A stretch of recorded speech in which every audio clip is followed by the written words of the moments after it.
Hey there guys, my name's EarthToLydia, welcome back to another Dead by Daylight news video. Today I'm going to be going over the 4.4.1 patch notes for the bug fix that just came out the other day. There are a few changes that have come out with this hotfix as well as bug fixing, which we'll be going over today. And now first, overall we have the features section, which says increase the default flashlight accuracy back to normal. So before, obviously, flashlights had been changed. They added a sound effect to go with when you're blinding the killer as well, and they've now fixed the accuracy, which some people were having issues with. Secondly, appraisal now only allows survivors to rummage through the same chest once. So we mentioned this not too long ago after the feedback from the PTB, but appraisal no longer allows you to use all of your tokens at the same chest. I've actually been using appraisal a little bit since this change went live, and personally, I've been struggling to use up all of my tokens ever since, which I wasn't really anticipating. But I'm going to go over the full details of that in my Should You Buy Elodie, which is coming very soon. So I hope you guys will enjoy that. Also, and this took quite a few people by surprise, Ebony and Ivory Memento Moris now require the targeted survivor to have reached the second hook phase. So you can no longer tunnel a Mori off a first hook anymore, which I know was very frustrating to quite a few people. That kind of thing can't happen anymore. Also, Victor can now search lockers.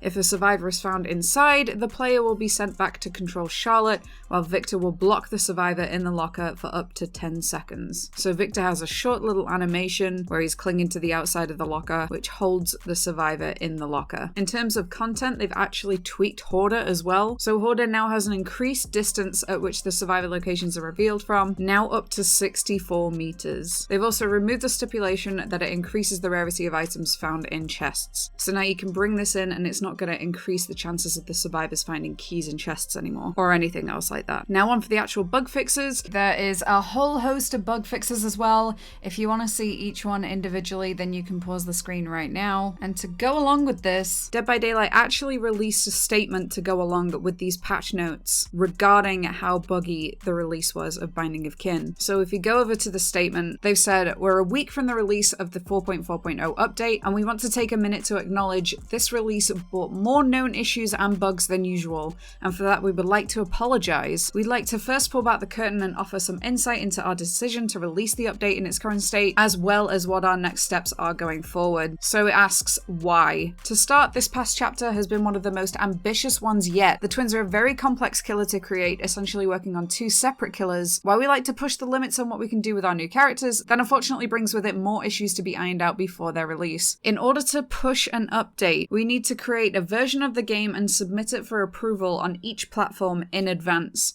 This process can take longer depending on how large the update is, with chapter releases taking the longest to be approved. Unfortunately, this leaves us with less time than it seems to identify and resolve issues. Between the player test builder and live releases, we typically have about 5 days for identifying issues, making changes, and finally finding and implementing fixes before we need to submit a version. Starting the PTB earlier is not ideal since the weeks leading up to the PTB are spent fine-tuning and fixing bugs, so an earlier version would not be suitable for testing. In this window, we focus on the most pressing issues that were identified on the PTB.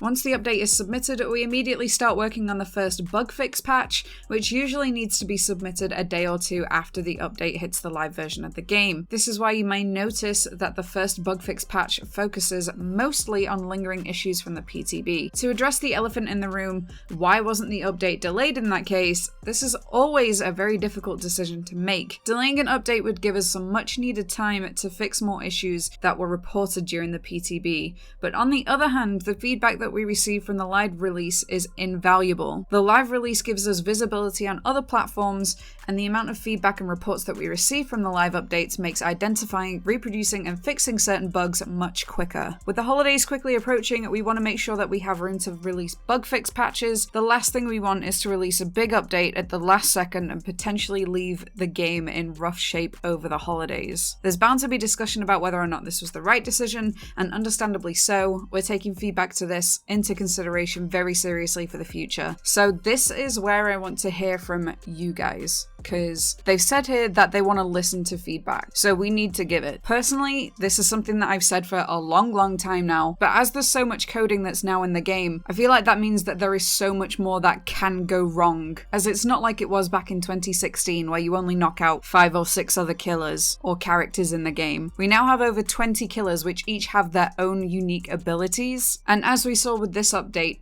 each one of them can be affected if there is something to go wrong. I personally would love to see them do a longer PTB, and then as they've said in this statement, they wouldn't just have 5 days to identify bugs and then try to fix them before the next chapter. I understand that releasing new content is what keeps the game fresh. However, if it got delayed, so we got a new killer or survivor every 4 months as opposed to 3, I'd be more than happy with that. You can still be working on upcoming releases, but it does give more time to be able to identify what can possibly go wrong here. Even if it was only slight changes to scheduling like that, like a 4-week PTB rather than a 3-week one, and every 4 months for a new release as opposed to every 3, we still have an awful lot of content that comes out with this game, and I know that a lot of the community will probably grumble about getting less content, but that's a catch-22 that the developers are always going to be faced with. No matter what they do, there is always going to be part of the community that is dissatisfied, but I would like the overall game health to feature as much of a priority as the new content. So please let me know your thoughts in the comments as well below. You never know when they could be looking at them. That's going to be all from me for one video. As always, if you like this kind of thing, then I'd really appreciate it if you consider subscribing. My socials are linked in the description, and until next time, thank you so much for making it this far in. Bye guys.